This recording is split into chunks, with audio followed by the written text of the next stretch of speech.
Black billionaire spots. Little girl with his birthmark. What he learns shocks him. Avery Monroe didn't knock. She didn't need to. She had a key, a timeline, and what she thought was a future. Her black patent heels clicked across the hallway tiles as she pushed the apartment door open with the confidence of someone who believed she was about to walk into a celebration, not a war zone.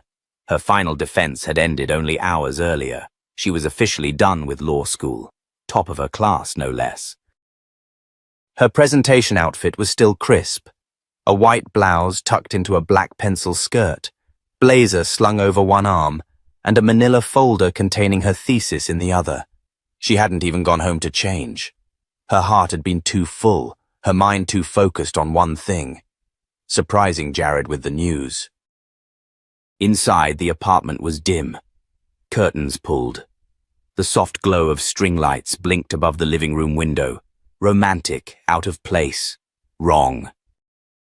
Avery stepped forward. Her heels stopped, her world tilted. On the couch, Jared sat shirtless, and nestled beside him, wrapped in nothing but one of his t-shirts, was Tessa, her best friend. Her maid of honor.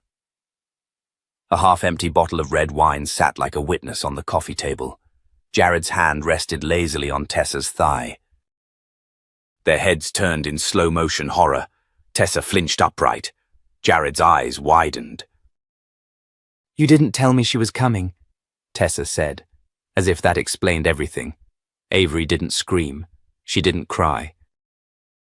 Her fingers tightened around the folder in her hand. Her voice, when it came, was calm and sharp. "I was coming to tell you I passed," she said. "Graduated. Today. I was going to bring you suya, a cold malt, and a list of wedding venues." No one spoke. "You knew how hard I worked for this?" she continued.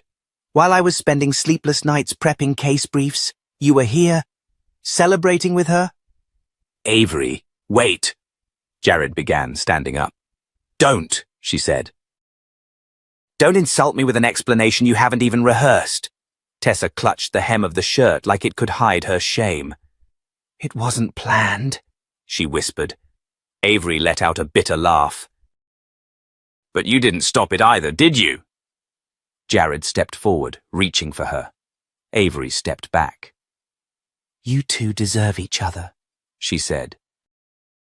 And then she walked out, still gripping her thesis folder like it might be the only thing keeping her upright. By 10:13 p.m., Avery was sitting alone in the back corner of a downtown lounge called Ember Ash. She had never gone drinking alone before. But that night, with her heart ripped open and her future ripped out from under her, she couldn't go home. Not yet. Not to the apartment where her name was still on the lease. Not to the wedding group chat that was still blowing up with dress ideas.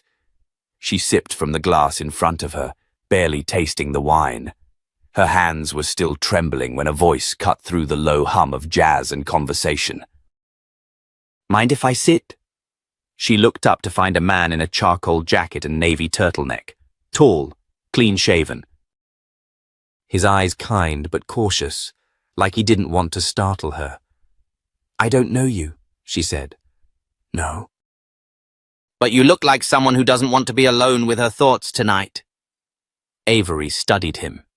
There was no flirtation in his tone, just honesty. She gestured slightly toward the empty seat. "I don't even know why I came here." "Heartbreak has no GPS," he said as he sat. She raised an eyebrow. "That's supposed to be wisdom?" He smiled. "Just lived experience." She exhaled slowly. "You ever walk into a room and realize your entire life has been a lie?" "I walked into a courtroom once thinking I could win a case just because I was right." "That felt pretty close." She blinked. "Lawyer." "Something like that. Name's Nate." "Nathaniel King." She didn't offer her name, just nodded once. They sat in silence for a moment. Then he motioned to the bartender for another drink. "Wine?" "Red. but sweet. I don't need more fire. I need distraction, he ordered. When it arrived, he slid the glass gently in front of her. Not every day has to be about burning things down, he said. Sometimes you just need to breathe. She took a long sip, then another. I saved myself for marriage, she said out of nowhere. Waited for the man I thought I'd spend forever with, and now I feel stupid. You're not, he said. No? Then why does it feel like my entire identity just shattered because two people couldn't keep their hands off each other? Because trust is the last currency we trade in these days. They talked about everything. About nothing. About betrayal and loyalty and how dreams sometimes crash harder than reality. 1 hour turned into 2. She laughed. He listened. She cried quietly. He didn't judge. When the lounge closed, they stood outside on the sidewalk, the silence between them growing heavy. I don't want to remember tonight, she said. Then don't. I mean it. I want to erase it, all of it. Everything that led up to this moment. He looked at her. There was no invitation in his eyes. No assumption. I'll call you a cab, he offered. She shook her head. No. I want to go upstairs. He froze. Are you sure? She nodded. I don't know your last name. You don't know mine. That's perfect. Later, in the hotel room above the lounge, they didn't speak much. There were no declarations. No music, no passion play. Just two broken people lying side by side in a dim room, quietly surrendering to the ache of being human. When Avery woke up, the sun was just beginning to stain the edges of the sky pink. She got dressed in silence, scribbled nothing. Left nothing. She slipped out like a memory, and Nate never saw her again. But 3 months later, a pregnancy test would tell her that night wasn't over. And 5 years after that, a little girl with wild curls, too much sass, and a bent birthmark on her left shoulder would crash into a man in a law firm hallway and change everything. He'd ask her, "Who's your daddy?" And she'd answer, "I don't know. But Mommy says he must be rich because look at me." And that would be the beginning of the truth. A truth that was about to flip his world inside out. The box sat unopened at the foot of her bed. Avery stared at it like it might detonate. Inside were the remains of a life she no longer belonged to. A pair of champagne glasses etched with J.A. Forever.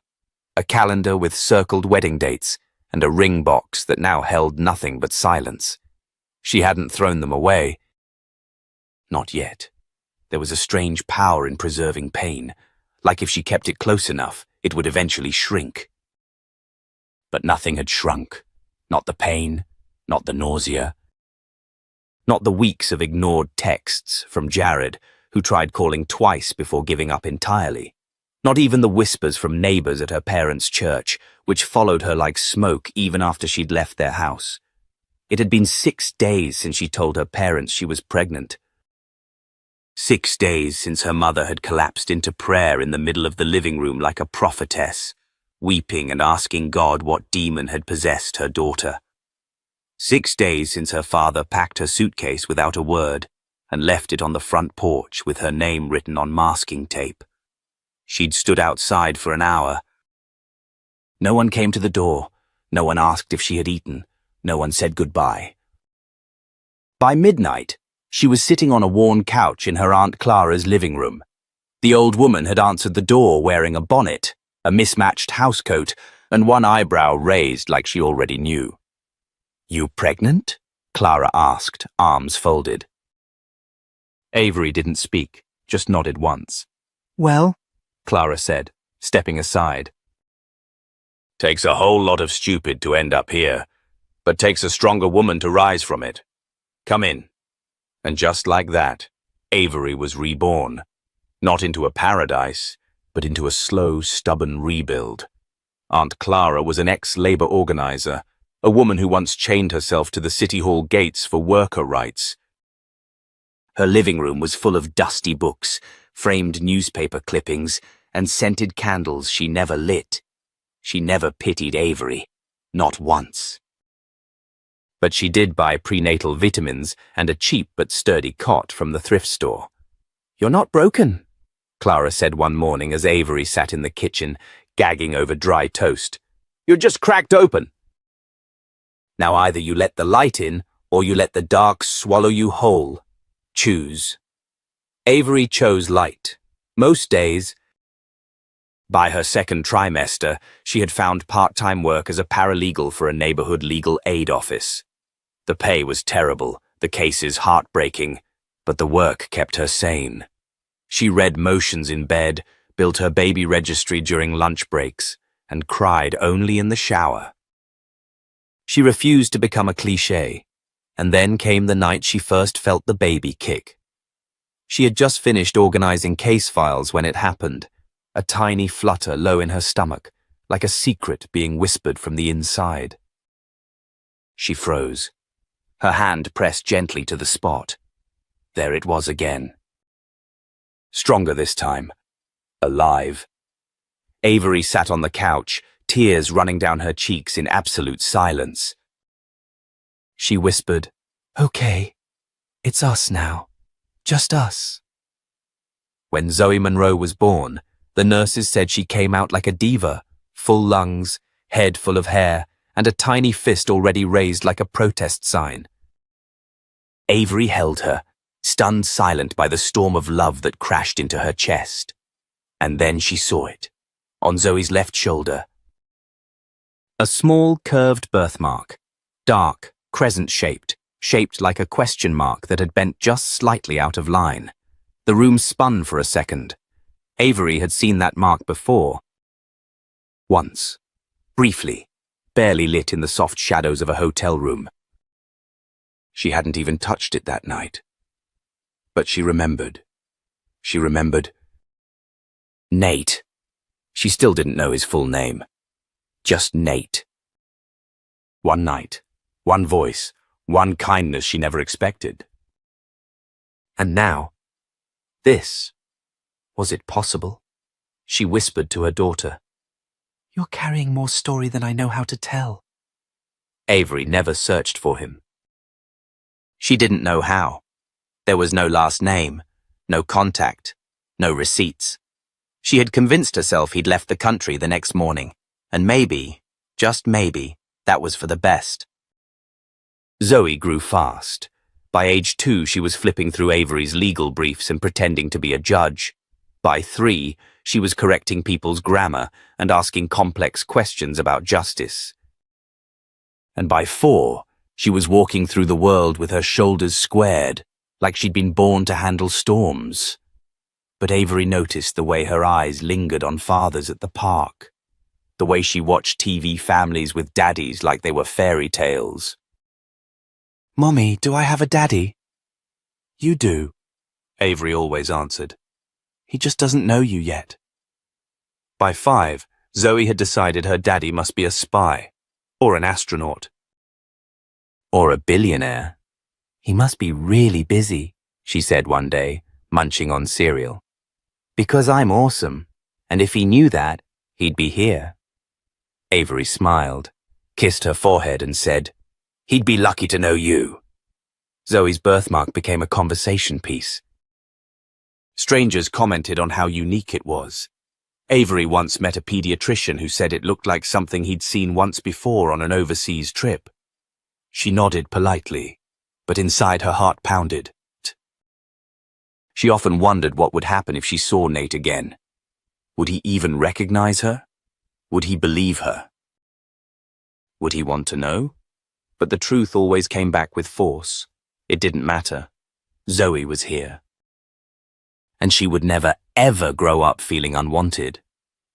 One night, after a long shift, Avery sat on the edge of her bed and whispered into the silence, "Wherever you are, Nate, she's amazing, and she's yours, and even if you never know it."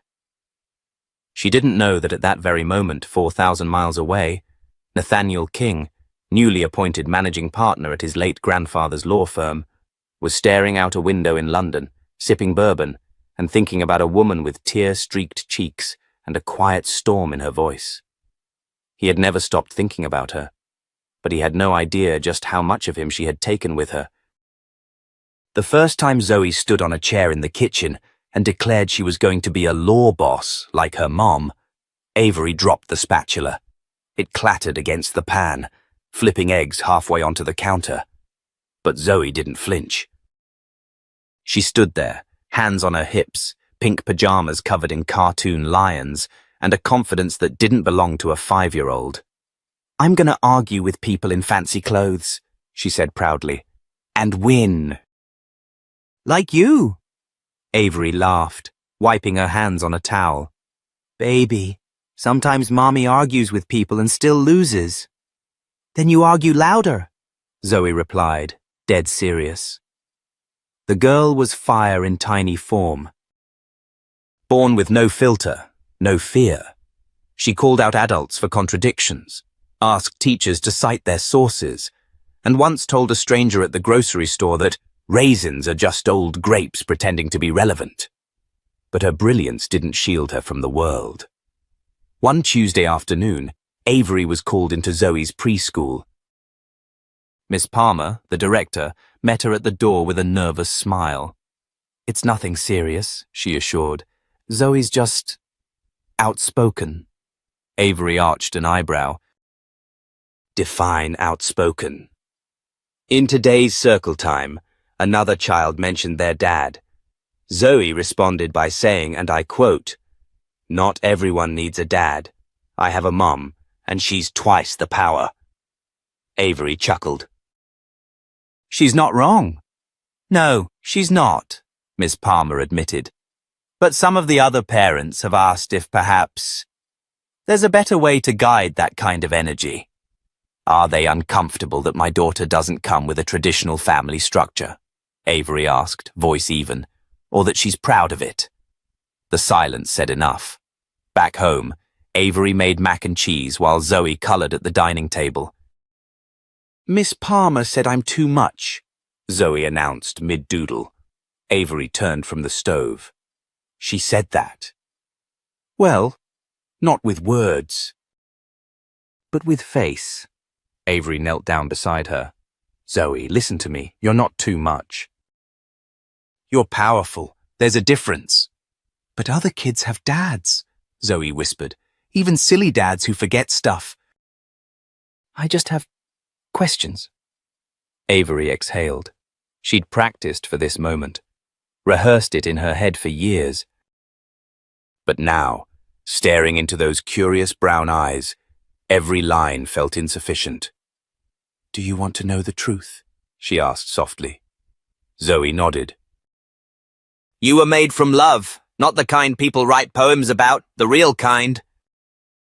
"The kind that shows up on your worst day, sits next to you when you're broken, and reminds you that you're still worth something." Zoe blinked. "So my dad's not bad?" "No," Avery said. "He didn't leave, didn't. He just never knew." There was a pause. Then Zoe frowned. "He should know." Avery didn't reply. Because she agreed. At the law firm where Avery worked part-time, she'd recently won 3 back-to-back cases in family law. Her reputation had grown fast, precise, passionate, relentless. But while her name started circulating in legal circles, her heart still carried caution like armor. Until one morning, she opened her inbox and found an email from Blake Howard LLP, the largest civil litigation firm in Atlanta. They weren't just offering her a position. They were inviting her to lead a new public justice initiative, a dream job. Zoe was sitting on the couch watching cartoons when Avery let out a noise somewhere between a gasp and a scream. Zoe turned. "What happened? Is it a mouse or an award?" Avery spun the laptop around. "Read the bold part." Zoe squinted. "We are pleased to offer you..." Oh, this is the big leagues, huh? Very big. Like, you need to buy new shoes big? Avery laughed. Yes. Exactly like that. They celebrated with pancakes and whipped cream for dinner.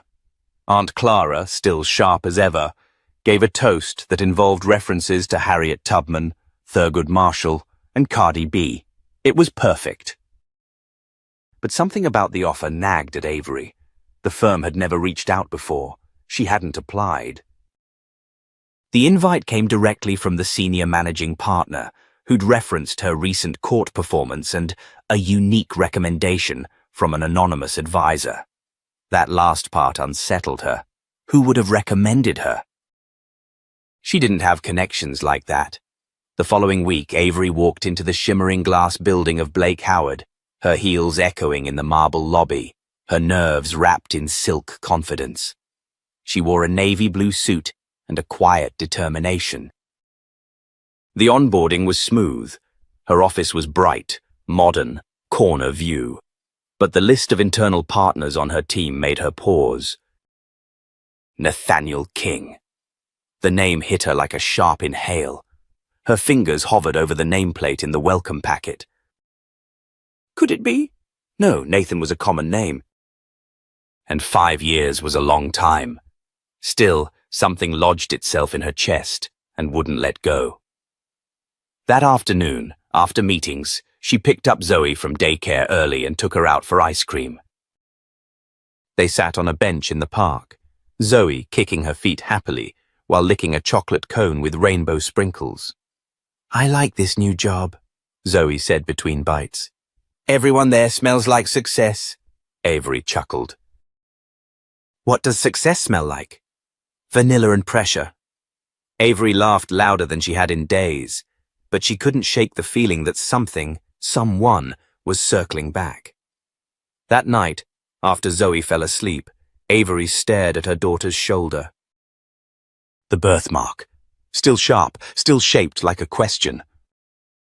Still quietly screaming a truth neither of them had fully heard yet. And across town, in a sleek high-rise overlooking the Atlanta skyline, Nathaniel King read a quarterly briefing on a new hire joining his team. Avery Monroe. He paused, the name sparking something he couldn't place. But it was coming. All of it. The memory, the fire, the child. The truth. And nothing in his billion-dollar empire could prepare him for what was about to walk through his door. Zoe didn't like the daycare at her mom's new job. The juice boxes were warm. One kid chewed on a crayon and drooled on his own shoe.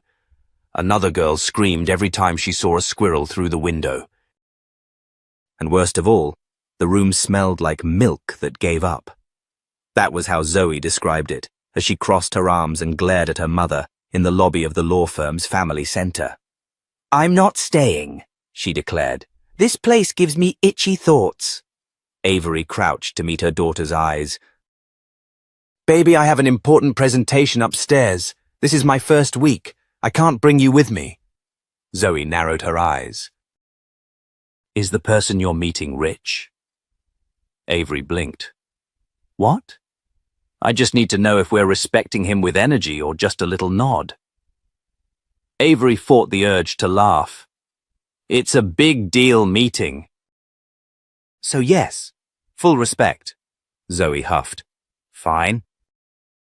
But I want ice cream after, with gummy worms and double syrup. Deal. As Miss Chantel, the daycare supervisor, finally managed to lure Zoe into a beanbag chair with promises of coloring books and animal crackers, Avery escaped into the elevator, checking her reflection in the mirrored walls. She wore a black tailored suit and the weight of 10 years of resilience. On the 7th floor, she walked into the executive conference room where her new team was waiting. Legal strategists, senior partners, and at the head of the table, a man in a slate-grey suit flipping through a file. He didn't look up right away. His profile was sharp, thoughtful, familiar. Too familiar. Avery felt something in her stomach twist. Then he looked up. Their eyes met, and the room disappeared. Nathaniel King's breath caught in his throat. Her. The girl from the lounge. The one-night memory that had lingered like smoke in his mind for years. The one he had looked for in hotel records, in social media posts, in dreams. The girl whose name he never knew, until now. Avery Monroe, he said softly, as if tasting the name for the first time. She held his gaze, her spine straightened. Her mouth set. Nathan, she replied, voice neutral, unreadable. You two know each other? Asked Malcolm Reed, a smug partner sitting nearby. Nathan tore his eyes from Avery and forced a nod. Briefly, a long time ago. The meeting continued, but tension buzzed under every word. Avery delivered her litigation pitch with laser focus. Nathan asked sharp but fair questions. No one else noticed the energy war pulsing across the table. When it ended, people filtered out. Avery turned to leave. Avery, Nathan said quietly. She froze, then turned back slowly. He walked toward her, stopping just shy of arm's reach. His voice was low. You left. I did. You never said goodbye. I didn't owe you one. He nodded, lips tightening. You didn't. But I never stopped thinking about you. She didn't flinch. You didn't even know my name. That's what killed me.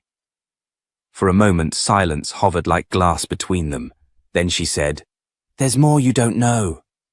Before he could ask what, Miss Chantel's voice burst into the room over the intercom. Sorry to interrupt. We've got a little situation in the daycare. Avery's eyes widened. Zoe. She brushed past Nathan and headed to the elevator. He hesitated, then followed. Downstairs, they found Zoe standing defiantly in the hallway, clutching a red balloon like a trophy. A line of crayon marks trailed behind her on the wall. She escaped, Miss Chantel explained breathlessly. Said she was following corporate energy. Avery crouched. Zoe, what did I say about hallway adventures? Zoe pointed at Nathan. He's the one I bumped into earlier. He walks like he owns the place. Nathan crouched too. We met already, didn't we? Zoe nodded. You're the CEO. You're rich. Nathan laughed. Something like that. Then Zoe's shirt slipped slightly off her shoulder as she fidgeted with the balloon string. And that's when he saw it. The birthmark. A dark, curved shape on her shoulder, exactly like his. Nathan's world stopped. His smile vanished. He stared, blinking. Once, twice, heart slamming against his ribs. Avery, he whispered. She had already seen the look in his eyes. She stood slowly. Zoe looked between them. What's happening? Nathan stood up, voice shaking. That mark. She has my birthmark. Avery nodded, jaw clenched. Nathan took a step back, hand to his mouth. Is she? Yes, Avery said quietly. She's yours. Zoe stared at them both. You're my daddy? She asked. Nathan didn't speak, couldn't. He dropped into a nearby chair. Zoe looked at her mom. You said he didn't know. He didn't, Avery said, kneeling. Until now. Nathan looked up, tears threatening. Why didn't you tell me? You left, Avery said, before I woke up. Before I even knew your last name, you vanished, and I had a choice, to chase a ghost or raise a child. Nathan covered his face. Zoe stepped forward, tiny arms folding across her chest. You don't look like a cartoon, she said thoughtfully. So that's good. Nathan laughed through a sob. Then she added, but if you disappear again, I will sue you. Avery snorted. Nathan looked at her, and in that look, everything shifted. This wasn't the end. It was the beginning of something none of them were ready for. But it was real. And it was happening. Nathan didn't sleep that night. He sat in the living room of his penthouse condo, lights dim, a tumbler of untouched bourbon on the table, and Zoe's tiny voice echoing in his head. "You're my daddy?" He had run billion-dollar negotiations, cracked impossible legal cases, faced down media storms and political lawsuits, but nothing had unraveled him like that sentence, like that child. Like her eyes, which looked too much like his mother's, or the way her brow furrowed when she was annoyed, which mirrored his own. He barely remembered getting home. The whole elevator ride down from the daycare had been a blur, with Avery's voice taut beside him, Zoe babbling in the back seat of her car, asking if all rich people drive silent cars with no snack crumbs. And then she was gone again. Avery had looked at him before closing the door and said, "We'll talk, but not with her in the room." Now, he was alone with the weight of 5 missing years. And a daughter. His daughter. The knock at the door came just after midnight. He opened it to find his assistant, Reggie, standing there in sweats and a confused scowl. "I know you said not to call unless it was a legal fire," Reggie said. "But the system flagged something weird. Malcolm Reed pulled your personnel file and Avery's twice in the last hour." Nathan's spine stiffened. "Did he leave a trace?" Reggie smirked. "He always leaves traces." "Man still uses password 123. Nathan exhaled, jaw tightening. "I need every copy of what he accessed. Tonight. You got it." When Reggie left, Nathan pulled out his laptop and opened Avery's onboarding documents. Her application had no mention of Zoe. No emergency contact listed as a child. No photo. No hint. She had hidden her daughter completely from HR and from him, but now he understood why. The next morning, he arrived at the office early and waited outside Avery's glass-walled workspace. She was already inside, hunched over a legal brief, coffee in hand, hair pinned back like a shield. He knocked once. She didn't look up. "If it's about daycare escape protocols, I've already talked to Zoe." "It's not," he said. Her eyes met his. He stepped in, closed the door, and leaned against it like it was the only thing keeping him upright. "Why didn't you find me?" "I didn't have your name," Avery replied calmly. "I was in the lounge for 2 more days. You didn't come looking either." "I tried," he said. "The hotel gave me nothing." "No name, no record. You disappeared like a ghost." "I had to," she said, voice soft. "I didn't know I was pregnant until 6 weeks later. By the time I decided to keep her, it felt too late. I didn't even know if you were real or just a moment." Nathan sat across from her. "She's not a moment." "No," Avery said. "She's my life. I want to be part of it." Silence filled the room. Avery studied him, her expression unreadable. "This isn't just about showing up and taking credit," she said. "Being her father isn't a title, it's a practice." "She's brilliant and blunt, and needs consistency like oxygen. You don't get to waltz in and be the hero now." "I don't want to be the hero," he said. "I just want to be there. Prove it." Their eyes locked. That afternoon, Malcolm Reed stormed into the boardroom like he owned it. His tie was crooked, his eyes sharp. "I'd like to raise a matter of professional concern," he announced, slamming a file onto the table. Nathan and several partners turned. "This firm has standards. We can't afford reputational risk. And hiring someone who concealed a child, an illegitimate child, from their employment documents is a liability." Nathan stood slowly. "Are you suggesting a single mother is unfit to practice law?" "I'm saying secrets like that don't belong in this firm," Nathan opened the folder Reggie had prepped. You mean like you're off the books consulting contracts with developers accused of zoning violations? Malcolm froze. Several partners looked up sharply. I wonder what the Georgia Bar would think about those, Nathan said. Or the IRS. Malcolm's face turned crimson. You're bluffing. I never bluff about ethics. Avery stepped in then, voice calm but cold. You want to talk about liability, Malcolm?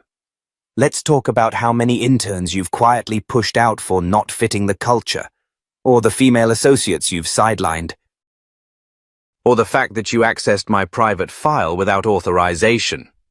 Gasps murmured around the room. I kept my daughter's information private to protect her, Avery said, not to deceive anyone. But you used it to try and hurt me. One of the senior board members stood. That's enough. Malcolm, we'll be reviewing your conduct immediately. In the meantime, you're suspended, effective now. Malcolm sputtered, then grabbed his briefcase and stormed out. Silence followed. Avery turned to the room. I didn't come here to make waves. I came to make change. And I won't apologize for being a mother or a professional. The board applauded. Nathan looked at her with something just shy of awe. Later that night, in a quiet park with Zoe running ahead to chase pigeons, he sat beside Avery on a bench. You were incredible, he said. I've had practice, she replied. Nathan looked at Zoe. She's perfect, Avery smiled. Yeah, she really is. Then Zoe turned, arms wide, and yelled, Come on, slowpokes. You're missing the sky! And just like that, the impossible triangle between past, present, and future began to bend. Not break, just bend. Enough to let something new grow. The fallout from Malcolm's takedown spread through the firm like a controlled fire, intense, swift, but strangely satisfying. Within 24 hours, his office was boxed up, his access revoked, and his name scrubbed from the leadership roster. A few whispered that Nathan had moved too fast, too decisively, but no one dared say it aloud. Avery, on the other hand, had never felt so seen and so exposed. She stood in front of the mirror that Friday morning, straightening her blouse, her reflection sharp and composed. But beneath the tailored clothes and quiet poise, her nerves twisted like wire. Zoe popped her head into the room. Can I wear my sparkly boots today, even if they squeak? Avery smiled. Only if you promise not to stomp down the hallway like a marching band. Zoe placed a hand dramatically over her heart. I solemnly swear to squeak with grace. At the office, the tension hadn't fully lifted. The partners greeted Avery with polite smiles and nods, but she could feel the question still lingering behind their eyes. Not about her work, that was spotless, but about her past. About the child, about Nathan. He hadn't said much in the days since the boardroom ambush, at least not about Zoe. He had kept their conversations professional, respectful, but there was something building between them, a quiet hum beneath the surface, like two tectonic plates shifting, preparing for something inevitable. That afternoon, Avery was reviewing a high-profile estate dispute case when Nathan knocked gently on her door. You got a second?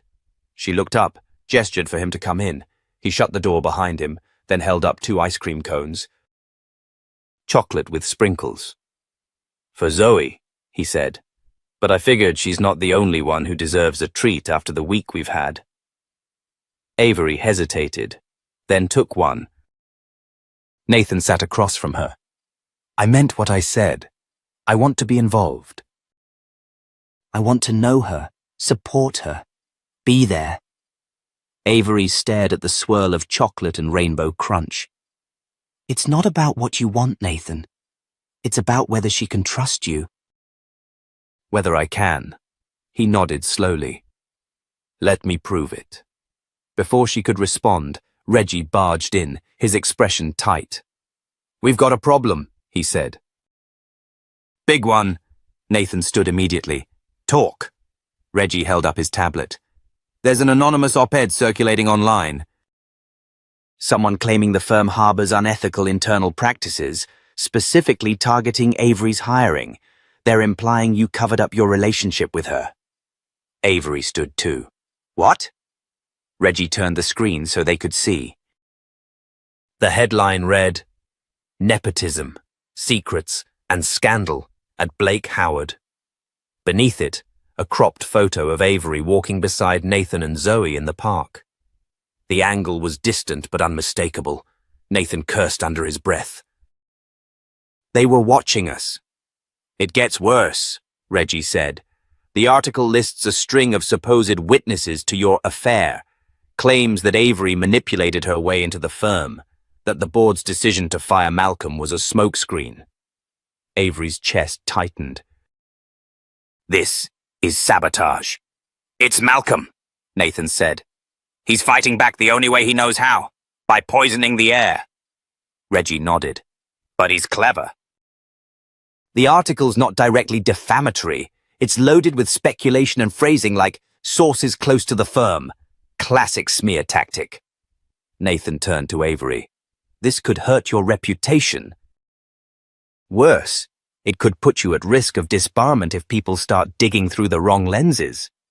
Avery crossed her arms. "So what do we do?" Nathan's voice dropped. "We fight back. Quietly, legally, and on our terms." Over the next 72 hours, they built a case. Not in court, but behind closed doors. They traced the article's metadata, tracked burner email accounts, subpoenaed internal server access logs, and slowly, a picture emerged. A junior associate named Drew, loyal to Malcolm, had leaked the information. Avery found herself in Nathan's office late Sunday night, surrounded by empty coffee cups and documents. "You sure this will work?" she asked, scanning the final cease and desist draft. Nathan leaned back. "We don't just shut it down, we expose it." She looked at him. "You're not doing this just for me, are you?" He met her eyes. "No, I'm doing it for her, for Zoe. Because no one should ever use her existence as ammunition." Avery stared at him for a long beat, then nodded. The next morning they released an official statement, denying the rumors, confirming Zoe's paternity, and accusing the article of weaponizing personal family history to undermine professional integrity. The response was swift. To the public, it was a bold move, transparent, courageous. To the firm, it was war. Some partners bristled at the attention. Others rallied behind Avery. But the twist came 2 days later when a former intern came forward with a signed affidavit detailing how Malcolm had threatened to tank her career unless she spied on Avery. The affidavit hit the press, and the article's credibility crumbled overnight. By week's end, Malcolm was being investigated by the state bar. Nathan stood at the glass wall of his office watching the skyline when Avery walked in. "Your girl Zoe," he said. "She's fierce." Avery smiled. "She gets it honest." He turned to her. "There's still a lot to unpack between us. But for what it's worth, I'm proud of how you handled this." Avery nodded. "You know what Zoe said this morning?" "What?" "She said, 'Tell that man if he's serious about being my dad, he needs to show up to career day.'" Nathan laughed. "That's her version of a challenge." "No," Avery said. "That's her version of hope." And for the first time, Nathan realized he wasn't just trying to make up for lost time. He was building something entirely new, something worth protecting, something worth staying for. The conference room was packed. Morning light spilled through the high windows of the Blake Howard executive suite, but no one was admiring the view. The air was electric, the kind of stillness that precedes either a breakthrough or a breakdown. Avery stood at the far end of the table, her legal pads stacked with notes, her posture flawless. She wasn't just ready, She was sharpened. Nathan sat beside her, calm on the outside, but burning beneath the surface. Across the table was the board, half of them loyal, half of them uncertain, and at the center sat Elijah Brand, the firm's senior founding partner and patriarchal figure, his expression unreadable, his silence deliberate. "We've reviewed the latest developments," Elijah began, his voice deep and deliberate, "including the statement released on behalf of Ms. Monroe and Mr. King, as well as the affidavit submitted by the former intern. These are serious matters." Avery nodded. "And every word was chosen with care. We chose transparency because this firm claims to value it." Elijah glanced at the head of HR. "There are concerns." "About judgment, about the optics." "Optics," Avery repeated. "You mean the fact that I'm a mother, or that Nathan is her father?" "Both." Nathan sat up straighter. "Are we really pretending this is about professionalism? Because if this were a male associate hiding a child, no one would bat an eye." Elijah leaned back. "Nathan, your personal involvement, your emotional ties, may be compromising your objectivity." "I know exactly what this is," Avery cut in. "It's about discomfort. Discomfort that a woman like me walks into this building with a resume stronger than most men here. A child she didn't hide out of shame but out of safety. And now, because I refuse to play by the silence game, I'm being labeled as a risk." Elijah didn't reply immediately, but Avery knew this was the moment the knives would come out. And they did. Victor Langston, one of Malcolm's allies on the board, slid a folder across the table. "There are inconsistencies in Ms. Monroe's application, omissions that could be viewed as misrepresentation." Avery didn't even flinch. "I disclosed everything relevant to my role, my work history, my legal standing, my credentials." "You left out the child," he said, tapping the file. "I left out the personal because this is a professional environment," Avery replied. "Unless you're asking every male attorney in this firm to list the number of children they've fathered." That drew a murmur from the room.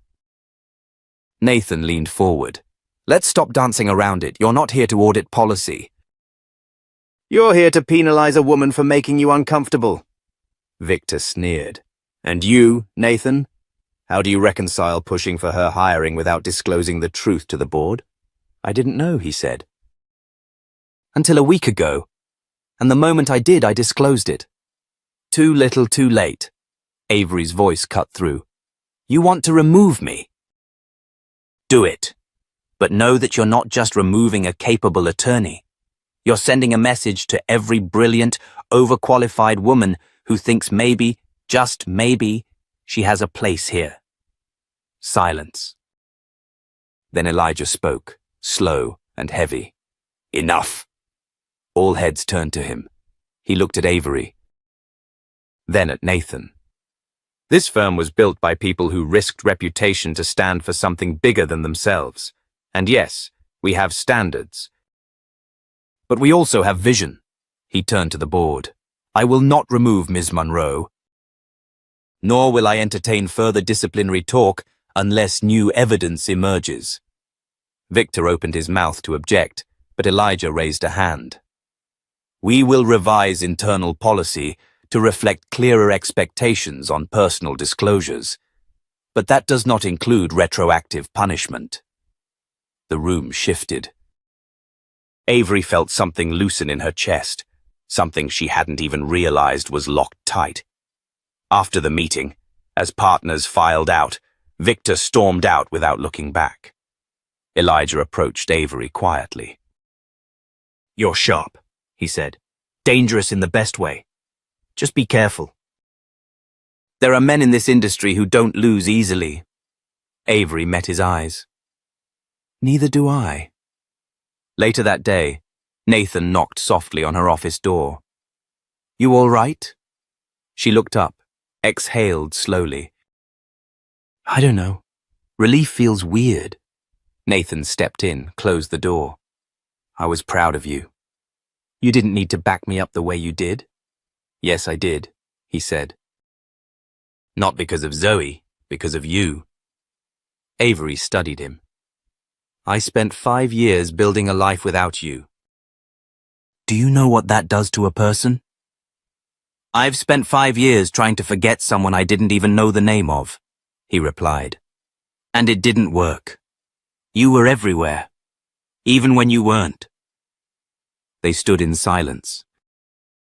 Then Nathan said, Zoe's school has a field day next Friday. She asked if I'd come. She told me, Avery said, a small smile tugging at her mouth. She said if you don't show up, she'll tell everyone her dad's a hologram. Nathan laughed softly. I'll be there, as real as it gets. As he turned to leave, she called after him. Nathan. He turned back. She's never had a man show up for her like that. Don't be the first and the last. He nodded. I won't.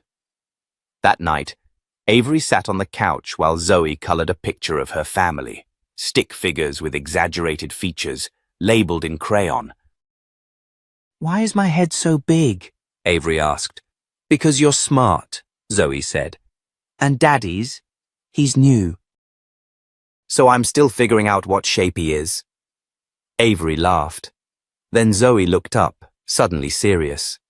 Mommy, is this what family feels like? Avery wrapped her arms around her. It's what ours feels like. And in that moment, surrounded by crayons and uncertainty, the chaos made sense, because truth, no matter how delayed, always finds its way home. The sun was already high over the Atlanta skyline when Zoe burst through the kitchen in a blur of glitter sneakers and bouncing curls. Is he coming? She demanded. Avery looked up from her coffee, barely dodging the neon backpack Zoe was swinging over her shoulder. Good morning to you too. Mom. Focus. Is Daddy coming to Career Day? Avery grinned. He said he wouldn't miss it. Zoe narrowed her eyes, skeptical. He better not. I already told Miss Blake he's a lawyer boss who makes rich people cry. That's one way to explain it. They left 15 minutes later, Avery in her cleanest white blouse and Zoe skipping beside her like a self-declared ambassador of justice. The school gym was already packed when they arrived. Rows of foldable chairs filled with parents, briefcases, hard hats, and even one guy dressed in a fireman's suit, clearly trying to win some kind of cool dad award. Zoe scanned the crowd like a hawk, lips pursed, and then her face lit up.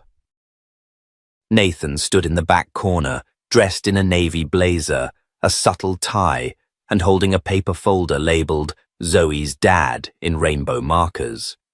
He smiled the moment he saw her. Zoe took off running.